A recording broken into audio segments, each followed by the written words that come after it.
வரக்கூடிய ரமலானுக்கு டெய்லி ஏதாவது ஃப்ரை பண்ணாமல் இப்படி கொஞ்சம் ஹெல்த்தியாகவும் செய்யலாம். நிச்சயமாக இந்த டேஸ்ட் உங்கள் வீட்டில் எல்லாருக்குமே ரொம்ப பிடிக்கும். சிக்கன் ஆலு பராட்டா. ஆலு பராட்டா சாப்பிட்ருப்போம், பட் அதில் சிக்கன் வச்சு ஒரு ட்விஸ்ட்டோடு வந்து பண்ணியிருக்கேன். ஸோ இந்த ரெசிபி எப்படி செய்கிறதுன்னு பார்க்கலாம். Welcome back to Kayal kitchen. நான் இந்த சிக்கன் ஆலு பராட்டாவை நைட்டு டின்னருக்கு தான் செஞ்சுருந்தேன். ஸோ ஒரு 7 மணிக்கு மேலே வந்து கிச்சனுக்குள்ளே போயிட்டேன். ஃபர்ஸ்ட் வந்து பராட்டாக்கு மாவு பிணைஞ்சிக்கலாம். நான் எப்பவும் போல் கோதுமை மாவு தான் எடுத்திருக்கேன். அதில் உப்பு, அப்புறம் கொஞ்சமாக சீனி இதெல்லாம் சேர்த்து நல்லா கலந்து விட்டு தண்ணி ஊற்றி பிணைஞ்சி வச்சுக்கிறேன். எப்போவும் நீங்கள் பராட்டாக்கு என்ன மாதிரி பிணைவீங்களோ அதே மாதிரி இதுக்கும் செஞ்சுக்கலாம். நீங்கள் இதில் கோதுமைக்கு பதிலாக மைதா கூட செஞ்சுக்கலாம், பட் ஸ்டார்டிங்லேயே கொஞ்சம் ஹெல்த்தியாக பண்ணணும்னு சொல்லிட்டேன்.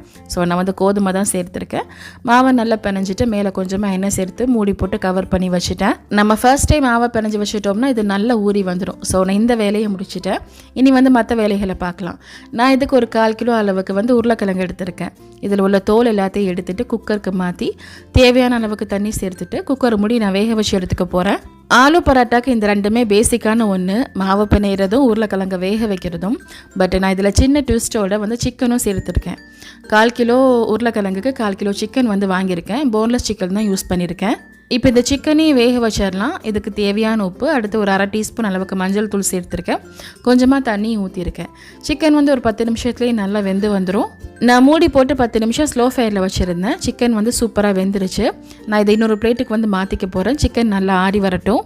இந்த டைமில் நான் இன்னொரு முக்கியமான இன்ஃபர்மேஷன் உங்ககிட்ட ஷேர் பண்ண போகிறேன். இன்டர்வெலோட ECBC மாண்டசரி டிப்ளமா கோர்ஸ் பற்றி தான். நீங்கள் ஏற்கனவே இதை பற்றி வந்து சொல்லியிருக்கேன். நீங்கள் வீட்டில் இருந்துக்கிட்டே ஏதாவது படிக்கணும்னு நினச்சிங்கன்னா நீங்கள் இந்த கோர்ஸில் ஜாயின் பண்ணிக்கலாம். நீங்கள் இதுக்கு ஜஸ்ட் 12th முடித்தாலே வந்து போதும். 8 மாதத்தில் இந்த கோர்ஸ் நீங்கள் கம்ப்ளீட் பண்ணிடலாம். இது பேட்ச் வைஸாக தான் பண்ணுறாங்க. இந்த கோர்ஸ் கம்ப்ளீட் பண்ணதுக்கு உங்களுக்கு சர்டிஃபிகேட் கொடுப்பாங்க. அது மட்டும் இல்லாமல் இன்டர்நேஷ்னல் UK சர்டிஃபிகேட் உங்களுக்கு ப்ரொவைட் பண்ணுவாங்க. இந்த கோர்ஸில் எஜுகேஷனல் சைக்காலஜியும் வந்து இன்க்ளூட் பண்ணியிருக்காங்க. ஸோ இது மூலமாக குழந்தைங்களை எப்படி படிக்க வைக்கலாம், அவங்களை எப்படி மேனேஜ் பண்ணலாங்கிறது நீங்கள் வந்து தெரிஞ்சுக்கலாம். இந்த கோர்ஸ் கம்ப்ளீட் பண்ண பிறகு GCC கண்ட்ரீஸில் கூட நீங்கள் ஜாப் பண்ணுறதுக்கு ஹோப் இருக்குது.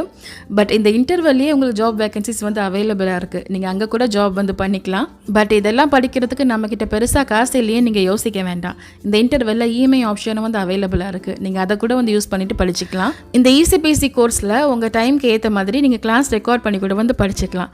ஸோ நிச்சயமாக இந்த இன்ஃபர்மேஷன் உங்களுக்கு யூஸ்ஃபுல்லாக இருந்திருக்கும்னு நினைக்கிறேன். டீட்டெயில்ஸ் எல்லாமே கீழே கொடுத்துருக்கேன், செக் பண்ணி பார்த்துக்கோங்க.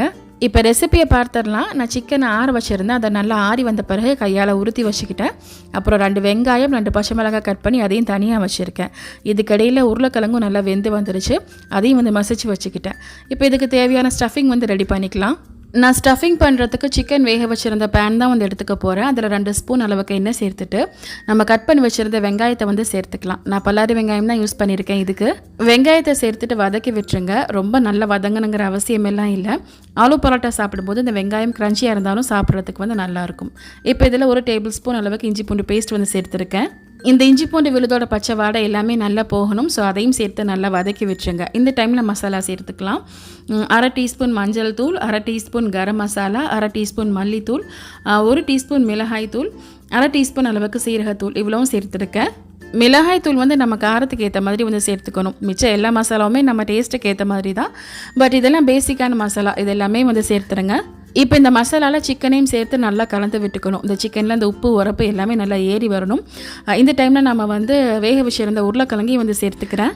நான் இதோட ஸ்டவ் ஆஃப் பண்ணிக்கிட்டேன். இதுக்கு பிறகு ஸ்டவ் ஆனில் இருக்கணுங்கிற அவசியம் இல்லை. இந்த ஸ்டஃபிங் எல்லாமே நல்லா கலந்து வந்தாலே வந்து போதும். ஸோ கரண்டியெல்லாம் எல்லாத்தையும் சேர்த்து வந்து மசிச்சு விட்டுக்கிட்டேன். இந்த சிக்கன் ஆலு பராட்டாக்கு தேவையான ஸ்டஃபிங் வந்து ரெடி ஆயிருச்சு. இந்த ஸ்டஃபிங் சாப்பிட்றதுக்கு செம்ம டேஸ்ட்டாக இருந்துச்சு.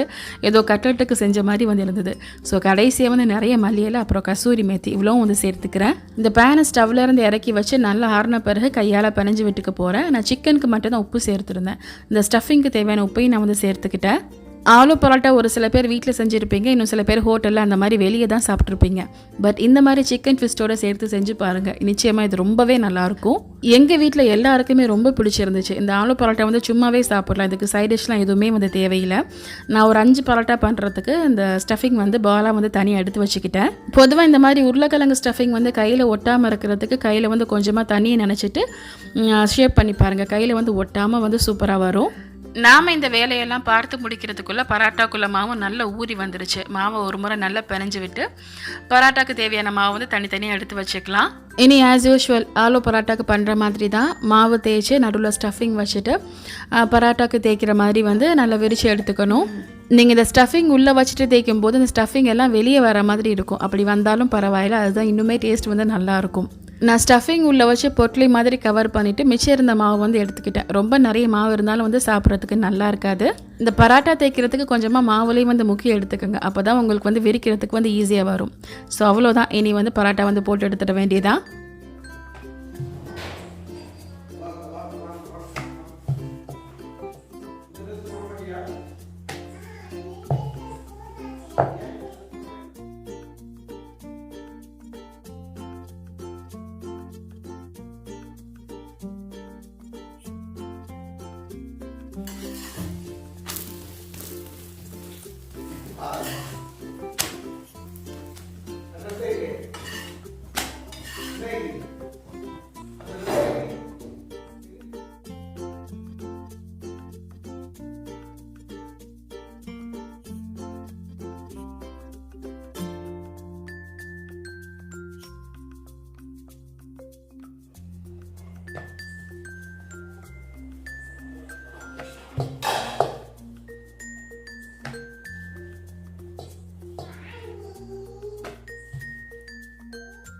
ஸோ அவ்வளோதான், சிக்கன் ஆலு பராட்டா வந்து ரெடி ஆயிடுச்சு. பராட்டா வந்து கொஞ்சம் வெந்த பிறகு எண்ணெயை ஊற்றி ஃப்ரை பண்ணி எடுத்துக்கிட்டேன். நீங்கள் எண்ணெய்க்கு பதிலாக நெய் சேர்த்தா கூட இன்னுமே டேஸ்ட் வந்து ரொம்ப நல்லாயிருக்கும். ஆலு பராட்டா சாப்பிடும்போது உள்ளே உருளைக்கிழங்கு மட்டும்தான் இருக்கும், பட் இது உள்ளே வந்து சிக்கனும் இருக்கும். ஸோ சாப்பிட்றதுக்கே அவ்வளோ நல்லாயிருக்கும். ஏதோ நம்ம கிரேவி சேர்த்து மிக்ஸ் பண்ணி சாப்பிட்ற ஃபீல் தான் இதில் வந்து இருக்கும். இதுக்கு சைட் டிஷ் தேவையில்லை. அப்படியே உங்களுக்கு வேணும்னா நீங்கள் தயிர் வச்சு தொட்டு சாப்பிடலாம், அதுவும் சூப்பராக இருக்கும். ஸோ நிச்சயமாக இந்த ரெசிபி உங்களுக்கு யூஸ்ஃபுல்லாக இருந்திருக்கும்னு நினைக்கிறேன். இந்த சிக்கன் ஆலு பராட்டாவை இந்த நோன்புக்கு கட்டாயமாக செஞ்சு பாருங்கள். செஞ்சு பார்த்துட்டு உங்கள் ஃபீட்பேக் மறக்காமல் கமெண்ட்டில் சொல்லுங்கள். Thank you so much.